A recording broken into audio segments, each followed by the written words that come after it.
14 अध्याय सांख्यिकी पढ़ेंगे। इसमें जानेंगे हम लोग क्या क्या पढ़ते हैं। ठीक है, तो सांख्यिकी में हम लोग मुख्य रूप से 3 काम करेंगे। कितना काम? 3 काम। इसमें आपको माध्य, बहुलक, ये 3 जानना होता है ना। मीन, मीडियट, मूल। माध्य से हम लोग सबसे पहले माध्य पढ़ेंगे, माध्य के बारे में जानते हैं। ठीक है, माध्य बराबर ऐसे जनरली फॉर्मूला होता है सभी परीक्षणों की योग करते सभी परीक्षणों की संख्या ना। सभी परीक्षणों की योग करते सभी परीक्षणों की संख्या। हमारे दैनिक जीवन में बहुत ऐसे काम है जहाँ हम बहुत सारे आंकड़ा इकट्ठे करते हैं और उसका नतीजा बताने में हमें माध्य क्या करता है, मदद करता है। अब मान के लिए हम कहीं सफर कर रहे हैं, सफर में गाड़ी का चाल बदल रहा है, घट रहा है, बढ़ रहा है। मान के लिए पूरी यात्रा में 10 बार चाल घटाना पड़ा और बढ़ाना पड़ा। तो अगर आपसे पूछे कि आप किस चाल से आए यहाँ तक, तो आप उसमें से कौन सा चाल बोलिए ना। दिक्कत होता है, तब उसमें से आप 10 बार चाल आपका घटा बढ़ा, तो वो 10 चाल को जोड़ दीजिए और उसमें 10 से भागा दे दीजिए। तब जो आपका भागफल आया वो चाल आप उसको बताएंगे तो ज्यादा उपयुक्त होगा। तो ऐसे ऐसे बहुत सारे हमारे दैनिक जीवन में स्थिति है जहां हमें ये करना पड़ता है। तो माध्य बराबर, ये दोनों बाद में पढ़ेंगे, पहले इसके बारे में जानते हैं। माध्य बराबर होता है ऐसे जनरली माध्य को सभी प्रेक्षणों का योग बटे सभी प्रेक्षणों की संख्या, ये होता माध्य का फॉर्मूला जनरली। ठीक है, ऐसे एक औसत होता है, औसत एवरेज निकालते हैं लोग ना, औसत भी बोलते हैं एवरेज। इसमें ये जनरली फॉर्मूला होता है योग को सिग्मा के द्वारा, ऐसे इसका हम लोग शॉर्ट में निकाल लेते हैं। माध्य बराबर हो गया सिग्मा एफ आई एक्स आई बटे सिग्मा एफ आई। ठीक है, ये सिग्मा का मतलब होता है कुल योग। सिग्मा क्या होता है? कुल योग होता है। अब ये इसका माध्य निकालने का 3 प्रकार का फॉर्मूला होता है। 3 तरह से हम माध्य ज्ञात करते हैं। कितनी तरह से? 3 तरह से। अब 3 तरह से क्यों करते हैं वो जानते हैं। इसको हम लोग प्रत्यक्ष विधि कहते हैं, डायरेक्ट मेथड, सीधा सीधा निकाल लेते हैं तुम्हारे पास। ये प्रत्यक्ष विधि तब काम होता है जब हम जो आंकड़ा एकत्रित किए हैं उसमें छोटा छोटा मान, वर्ग अंतराल छोटा हो ना, बारंबारता कम हो, तभी हम प्रत्यक्ष विधि से निकालते हैं। जैसे कि मान चलिए कि तीनों विधि का उपयोग कब होता है? जब प्रत्यक्ष विधि का उपयोग कब करेंगे? जब वर्ग अंतराल क्या हो, निम्न हो, वर्ग अंतराल। ठीक है, और बारंबारता भी क्या हो उसमें, कम हो। जैसे मान के लिए हम 45 रुपया केजी कुछ वस्तु है ना, जब हम 2 केजी लेते हैं, कितना केजी लेंगे? 2 केजी ही लेंगे, तब आप 45 गुना 2 भी कर सकते हैं, या नहीं तो 45 को क्या कर सकते हैं आप, जोड़ सकते हैं, दोनों ठीक है। तो इन दोनों को आप क्या कर सकते हैं, गुना भी कर दीजिएगा तो आंसर आएगा, जोड़ेंगे भी तो आंसर आएगा। अब दोनों ठीक है अभी के लिए, लेकिन जब हम 5 केजी लेंगे, कितना केजी लेंगे? 5 केजी लेंगे, तब आप 45 को लिख करके जोड़िएगा, तब तो ज्यादा परेशानी है। आंसर तक तो पहुंच ही जाएंगे, लेकिन परेशानी ज्यादा है, कठिनाई ज्यादा होगा। यहाँ हमको क्या करना चाहिए? 45 गुना 5 करना उपयुक्त, ज्यादा सरल होगा, आसान होगा। तो ठीक उसी प्रकार से जब वर्ग अंतराल छोटा हो, कम हो ना, तब ये। लेकिन जब वर्ग अंतराल ज्यादा हो जाता है, वर्ग चिन्ह और एफ आई यानी कि बारंबारता को गुना करने पर मान ज्यादा आ जाए, तब इसको गुना करने में कठिनाई होता है। यहाँ एफ आई होता है बारंबारता, एक्स आई का वर्ग। जब इनका मान बहुत छोटा हो, जैसे 2 हो गुना ना, जैसे मान के लिए एक्स आई है या एफ आई, जब ये 2 है, 3 है, 1 है, 5 है, 6 है, 2 है, इसके लिए ठीक है प्रत्यक्ष विधि से आप बना सकते हैं क्योंकि गुणनफल कम है। लेकिन जब एक्स आई का मान मान के लिए ज्यादा है, वर्ग चिन्ह भी मान के लिए आपका 15 है, 20 है ना 25 है, अगर ये भी आपको मान के लिए कि 10 है, 15 है, 12 है, ऐसा जब आता है तो इनका गुणनफल क्या होगा, ज्यादा होगा। और तब गुणनफल को जोड़िए तो वो क्या हो जाता है, गुणनफल ज्यादा हो और ज्यादा से ज्यादा में भागा दें तो भागा थोड़ा कठिनाई हो जाता है। तब वहां हम क्या करते हैं, कल्पित विधि का प्रयोग करते हैं, तो इससे आसान हो जाता है। किस विधि का प्रयोग करते हैं, कल्पित विधि का प्रयोग करते हैं। इसमें एक क्या है, कल्पित माध्य, उसमें हमें एक मानना पड़ता है। कल्पित माध्य हम लोग वहां जानेंगे। एक आई क्या है, बारंबारता है। डी आई कैसे निकालेंगे, कल्पित माध्य वर्ग चिन्ह से कल्पित माध्य को घटा दिया जाता है। डी आई कैसे निकलेगा, एक्स आई माइनस ए। ठीक है, तो यहाँ देखिए डी आई बराबर एक्स आई माइनस ए।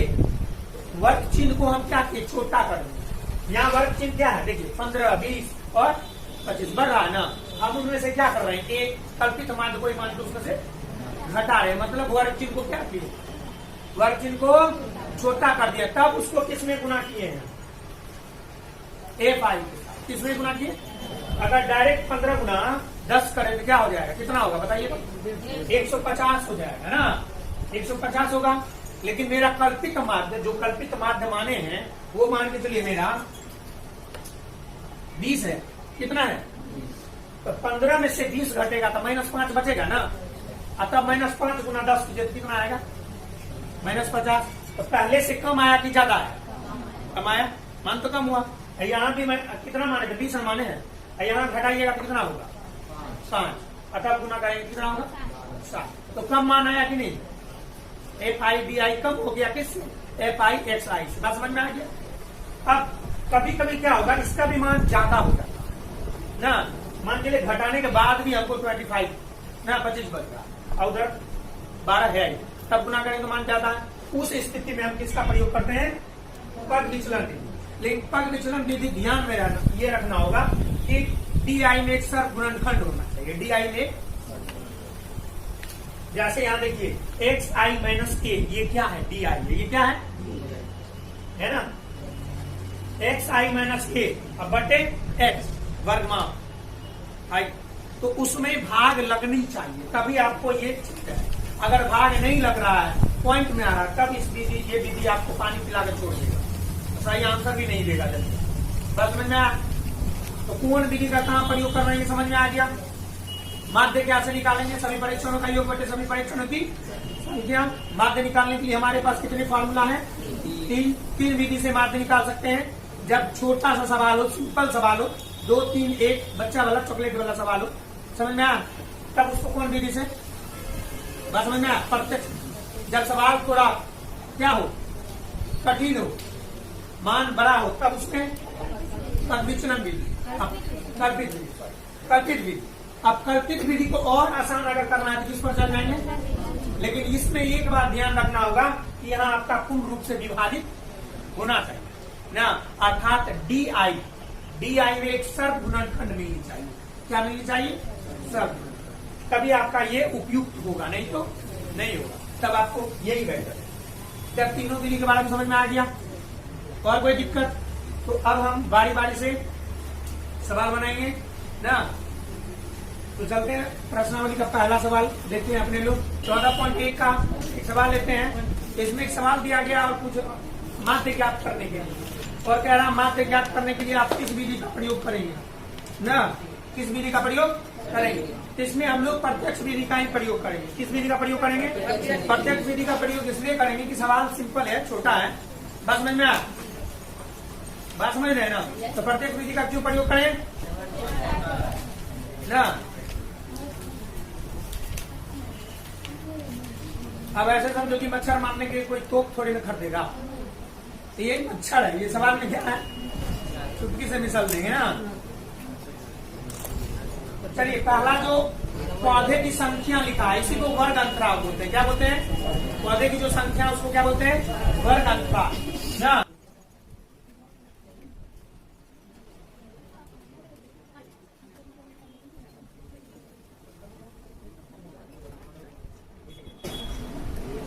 ठीक है, और इसमें घरों की जो संख्या है उसी को बोलते हैं बारंबारता, एफ आई। घरों की संख्या क्या बोलते हैं,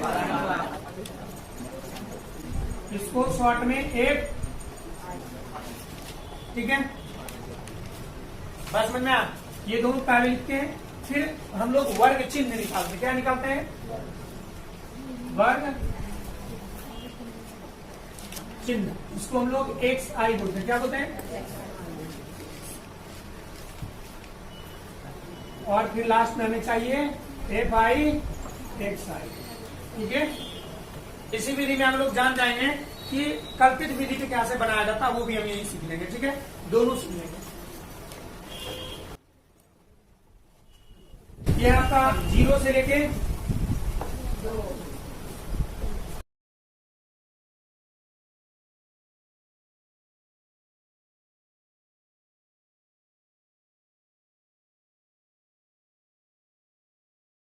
ठीक है।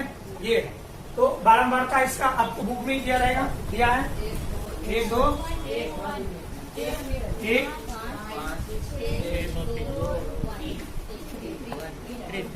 ठीक है। अब देखिए हम लोग वर्ग चिन्ह होता है वर्ग माप की ऊपरी सीमा प्लस वर्ग माप की निम्न सीमा बटे 2। इन दोनों को जोड़िए,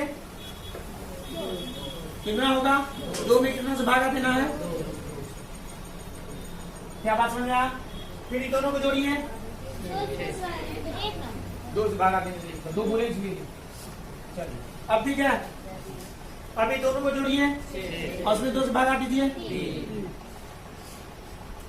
ये दोनों को जोड़िए, हाँ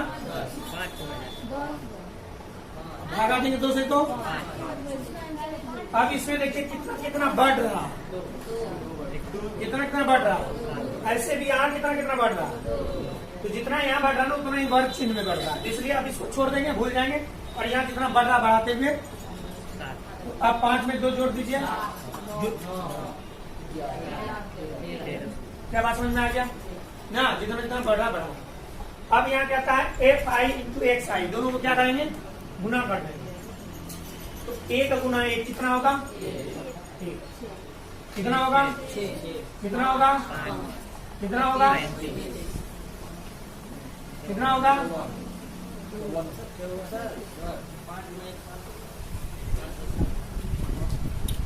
ठीक है, कितना होगा? यहाँ बस समझ में आ गया। अब ये आपका एफ आई एक्स आई, हमको सिग्मा एफ आई एक्स आई चाहिए। सिग्मा का मतलब क्या होता है? कुल योग, कुल यहाँ निकालेंगे सिग्मा एफ आई एक्स आई बराबर, सबको जोड़ के वहां लिखा जाए। और क्या चाहिए हमको? Sigma F I. और क्या चाहिए? प्रत्यक्ष विधि में सिग्मा एफ।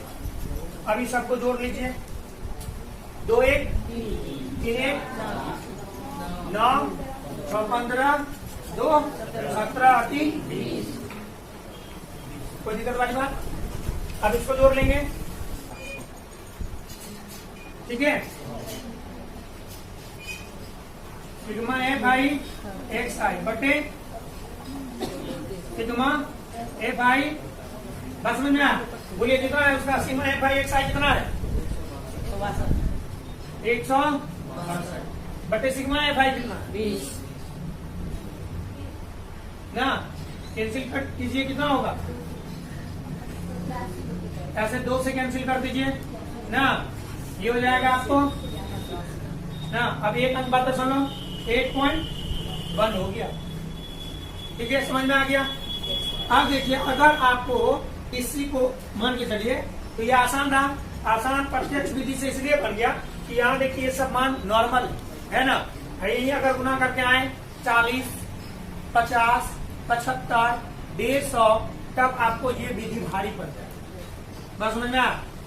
तब बस वही पड़ेगा कि गए हैं शेर को मारने के लिए, हाथ में है गुलाट।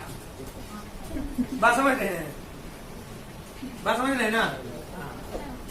तो अगर हमें ये कल्पित विधि से बनाना हो तो कल्पित माध्य इसमें से कोई मान लेंगे, क्या करेंगे?